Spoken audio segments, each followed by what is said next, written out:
আজ এমন এক বিষয়ে কথা বলবো যা শুনলে মনে হবে কোনো টান টান সিনেমার গল্প শুনছেন। ভাবুন একবার, একদিকে ডোনাল্ড ট্রাম্প, অন্যদিকে ইরানের কট্টরপন্থী নেতৃত্ব, আর মাঝখানে দাবার গুটি সাজিয়ে বসে আছে দক্ষিণ এশিয়ার দুই চির প্রতিদ্বন্দ্বী ভারত আর পাকিস্তান। কি অবাক হচ্ছেন তো? হওয়ারই কথা। আসলে কি জানেন তো, ক্ষমতার এই লড়াইয়ে এখন এক অদ্ভুত নাটক শুরু হয়েছে। নাটকটা শুরু করেছেন আর কেউ নন, মার্কিন প্রেসিডেন্ট ডোনাল্ড ট্রাম্প। আসলে কি হয়েছে, ট্রাম্প যে মুহূর্তে 48 ঘন্টার আলটিমেটাম থেকে সরে এসে 5 দিনের জন্য হামলা বন্ধ করার সিদ্ধান্ত নিলেন, ঠিক তারপরেই পাকিস্তানের প্রধানমন্ত্রী শেহবাজ শরীফ হঠাৎ করে এক্স হ্যান্ডেলে একটা পোস্ট করলেন।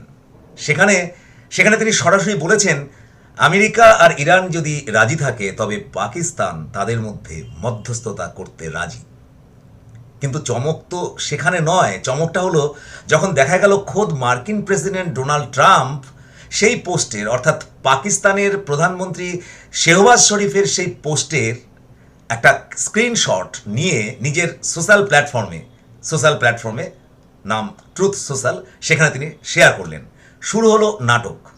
মানে কি দাঁড়ালো, সারা বিশ্ব এটাই বুঝলো যে পাকিস্তানের প্রধানমন্ত্রী শেহবাজ শরীফ আমেরিকা এবং ইরানের মধ্যে যে মধ্যস্থতা করার প্রস্তাব দিয়েছেন তাতে ট্রাম্পের সমর্থন রয়েছে। তা না হলে তিনি তো ওই স্ক্রিনশটটা শেয়ার করতেন না। তা ভালো কথা, ইসলামাবাদ একটা বড় দায়িত্ব পাচ্ছে, আমেরিকা এবং ইরানের মধ্যে মধ্যস্থতা করবে, মিডিয়েটরের কাজ করবে, এশিয়ায় শান্তি প্রতিষ্ঠিত হবে, খুবই ভালো কথা। কিন্তু কিন্তু এই ঘটনার ঘণ্টাখানেকের মধ্যেই প্রেসিডেন্ট ডোনাল্ড ট্রাম্প তিনি আমাদের প্রধানমন্ত্রী নরেন্দ্র মোদীজিকে ফোন করলেন এবং ফোনে দীর্ঘক্ষণ ধরে মধ্যপ্রাচ্যের সামগ্রিক অগ্নিগর্ভ পরিস্থিতি নিয়ে আলোচনা করলেন এবং এবং বললেন, মধ্যপ্রাচ্যের গঠনমূলক আলোচনায় প্রধানমন্ত্রী মোদীজি সবসময় স্বাগত। ট্রাম্প এবং মোদীজির মধ্যে এই কথোপকথন প্রসঙ্গে ভারতে নিযুক্ত মার্কিন রাষ্ট্রদূত সার্জিও গর সিএনএন নিউজ 18-এ এক এক্সক্লুসিভ ইন্টারভিউতে তিনি বলেছেন যে প্রধানমন্ত্রী মোদীর এই পরিস্থিতি নিয়ে এক অসাধারণ সম্যক ধারণা রয়েছে। প্রেসিডেন্ট ট্রাম্প মোদীজির অংশগ্রহণকে সবসময় স্বাগত জানান। অর্থাৎ পরোক্ষভাবে মধ্যপ্রাচ্যের এই অগ্নিগর্ভ পরিস্থিতিকে নিয়ন্ত্রণ আনতে মধ্যস্থতাকারী হিসাবে আমেরিকা মোদীজিরও কিন্তু সাহায্য চাইছেন। এখন প্রশ্ন হলো, মধ্যপ্রাচ্যে শান্তি ফিরিয়ে আনতে মধ্যস্থতাকারী হিসাবে ট্রাম্প কাকে দায়িত্ব দেবেন, ভারতকে না পাকিস্তানকে? দেখুন, কূটনীতিবিদরা প্রায় সবাই এক বাক্যে বলছেন যে মধ্যস্থতাকারী হিসাবে এক কদম এগিয়ে রয়েছে পাকিস্তান। এর অন্যতম কারণ হলো পাকিস্তানের সেনাপ্রধান আসিম মুনির, যার সম্পর্কে ডোনাল্ড ট্রাম্প মাঝে মধ্যেই বলেন যে তার পছন্দের ফিল্ড মার্শাল। সেই আসিম মুনির ট্রাম্পকে টেলিফোন করে জানিয়েছেন যে পাকিস্তানের কাছে এমন কিছু গোপন চাবি বা ব্যাক চ্যানেল আছে যা দিয়ে তারা ইরানের বন্ধ দরজা খুলে দিতে পারে, কেননা তারাই পারবে ইরানের আইআরজিসির মোস্ট টপ লিডারশিপের সাথে হটলাইনে যোগাযোগ করতে। এমনকি আসিফ মুনির প্রস্তাবও দিয়েছেন যে ইসলামাবাদেই হবে সেই ঐতিহাসিক বৈঠক যেখানে ট্রাম্পের ঘরের লোক জ্যারেড কুশনার বা জেডি ভ্যান্সরা সেখানে এসে ইরানের নেতৃত্বের সঙ্গে কথা বলতে পারবে। এবার আসা যাক আমাদের ভারতের কথায়। ভারতের চালটা কিন্তু একদম আলাদা, বেশ গভীর। প্রধানমন্ত্রী মোদীজি এখানে কোনো সস্তা প্রচার চাইছেন না, বরং তিনি খেলছেন চাণক্য নীতিতে। ভারতের জন্য মধ্যপ্রাচ্যের শান্তি মানে কেবল কূটনীতি নয়, এটা আসলে আমাদের তেলের বাজার, আমাদের অর্থনীতির প্রশ্ন। ট্রাম্প মোদীজিকে ফোন করেছেন মানে হোয়াইট হাউস কিন্তু ভারতের দিকেও তাকিয়ে আছে। কেন জানেন? কারণ ইরানের সঙ্গে ভারতের যে কৌশলী সম্পর্ক আছে তা কিন্তু পাকিস্তানের সঙ্গে নেই। চাবাহার বন্দর থেকে শুরু করে জ্বালানি ব্যবসা, প্রতিটি ক্ষেত্রেই ভারত আর ইরানের সম্পর্কটা অনেক পুরনো। এখন প্রশ্ন হলো, ট্রাম্পের দাবার বোর্ডে কার গুরুত্ব বেশি, পাকিস্তান নাকি ভারত? ট্রাম্প লোকটা তো আবার সত্যি বলতে কি অর্ধ উন্মাদ। তিনি তো কোনো প্রথাগত নিয়ম মানেন না, তিনি মূলত একজন ব্যবসায়ী। তাই সব সময় তিনি দেখেন কার সঙ্গে কার ব্যক্তিগত খাতির ভালো। সেই হিসেবে আসিম মুনিরকে দিয়ে মানে পাকিস্তানকে দিয়ে তিনি যদি ইরানের সাথে দ্রুত একটা যুদ্ধবিরতির আয়োজন করিয়ে নিতে পারেন, তাহলে পরবর্তী সময়ে ইরানের সাথে রাজনৈতিক চুক্তির নির্মাণ এবং তার স্থায়িত্বের জন্য তার দরকার হবে ভারতকে। কেননা ভারত কূটনৈতিক বিষয়ে অনেক গভীরে খেলতে পারে, পাকিস্তানের চাইতে অনেক বেশি ভরসাযোগ্য। তাই সব মিলিয়ে বিশ্লেষকরা বলছেন যে এখানে একটা দ্বিমুখী খেলা হলেও হতে পারে, যাকে বলা হচ্ছে the Pakistan track, the India track. Asim Munir সামলাবেন ইরানের সামরিক নেতাদের, আর মোদিজি সামলাবেন ইরানের রাজনৈতিক নেতৃত্ব আর বড় বড় আন্তর্জাতিক মঞ্চকে। যদি এই মধ্যস্থতা সফল হয় তাহলে কি হবে একবার ভেবে দেখুন। পাকিস্তান হয়তো আমেরিকার কাছ থেকে একটা বড় ডলারের প্যাকেট পাবে, মানে বড় একটা আর্থিক প্যাকেজ পাবে, যা দিয়ে তাদের দেউলিয়া অর্থনীতি হয়তো বেঁচে যাবে। আর ভারত যদি বিশ্ব শান্তি রক্ষা করতে পারে, তবে রাষ্ট্রপুঞ্জের স্থায়ী সদস্য পদের দাবি আর কেউ আটকাতে পারবে না। অন্যদিকে ইরান যুদ্ধে প্রেসিডেন্ট ডোনাল্ড ট্রাম্প তার নাকটা কাটতে কাটতে কোনো রকমে বেঁচে যাবে। তিনি আন্তর্জাতিক মঞ্চকে দেখাতে পারবেন যে দেখো, ভারত ও পাকিস্তান এই দুই চিরপ্রতিদ্বন্দ্বী দেশকে তিনি এক টেবিলে এনেছেন এবং তাদের মাধ্যমেই মধ্যপ্রাচ্যে তিনি শান্তি প্রতিষ্ঠা করেছেন। এটা তার একটা বিশাল সাকসেস হিসাবে তিনি তুলে ধরতে পারবেন। অর্থাৎ ইরান যুদ্ধে কোনো রকমে তিনি নিজের সম্মানটা বাঁচাতে পারবেন। তবে মনে রাখতে হবে, হাতে সময় খুব কম। ট্রাম্পের দেওয়া সেই 5 দিনের ডেডলাইন যদি পার হয়ে যায় আর যদি কোনো সমাধান সূত্র না আসে, তবে পারস্য উপসাগরে আবার যুদ্ধের দামামা বাজবে। তখন ভারত বা পাকিস্তান কারো পক্ষেই আর সেই দাবানল থামানো সম্ভব হবে না। এবার আপনাদের আমি লেটেস্ট খবরটা দিই। পাকিস্তান ইতিমধ্যে মধ্যস্থতাকারী হিসাবে আমেরিকার কাছ থেকে একটা 15 পয়েন্টস প্রপোজাল বা 15 দফার একটা প্রস্তাব ইরানের কাছে পৌঁছে দিয়েছে।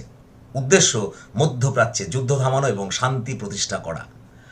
আসুন আমরা একবার দেখে নেই সেই 15 দফা শর্ত কি।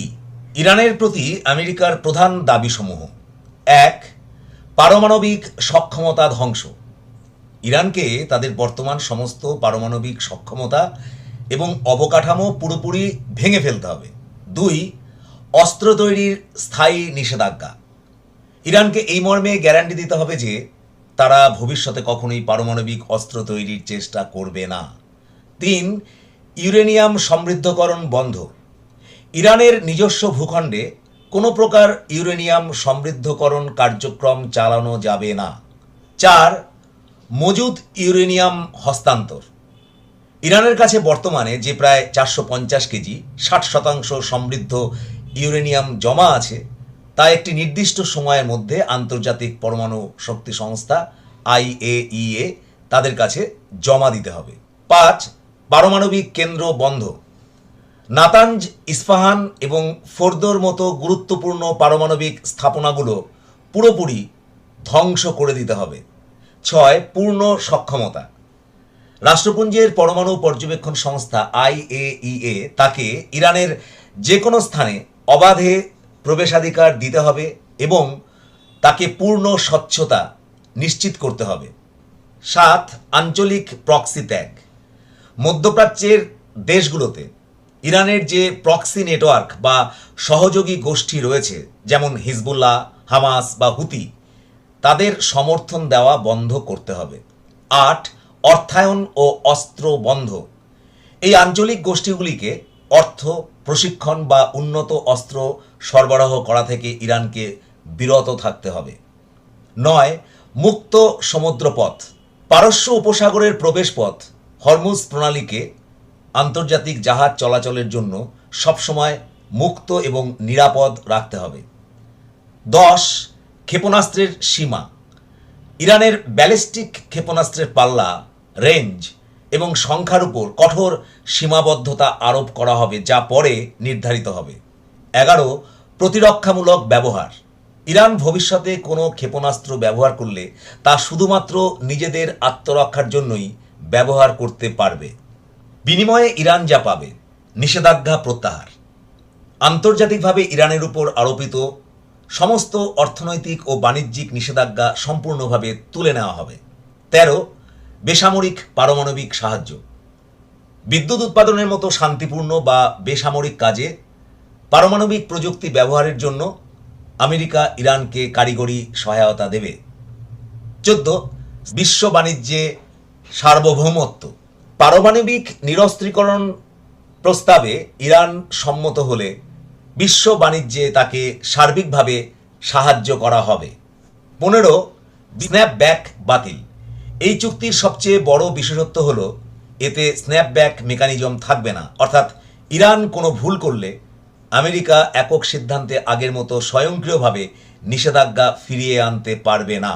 প্রসঙ্গত বলি, স্ন্যাপব্যাক হলো একটা বিশেষ আইনি প্রক্রিয়া বা মেকানিজম যা মূলত 2015 সালের ইরান পারমাণবিক চুক্তির প্রেক্ষাপটে তৈরি করা হয়েছিল। সহজ ভাষায় বলতে গেলে এটি একটি স্বয়ংক্রিয় নিষেধাজ্ঞা পুনর্বহাল ব্যবস্থা।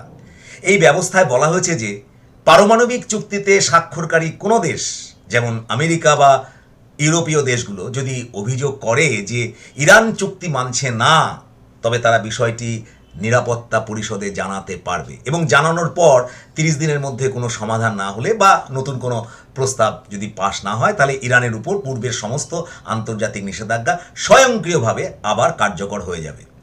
স্ন্যাপব্যাক ব্যবস্থার সবচেয়ে বড় বৈশিষ্ট্য হলো এখানে কোনো দেশ যেমন রাশিয়া বা চীন ভেটো ক্ষমতা প্রয়োগ করে নিষেধাজ্ঞা আটকাতে পারবে না।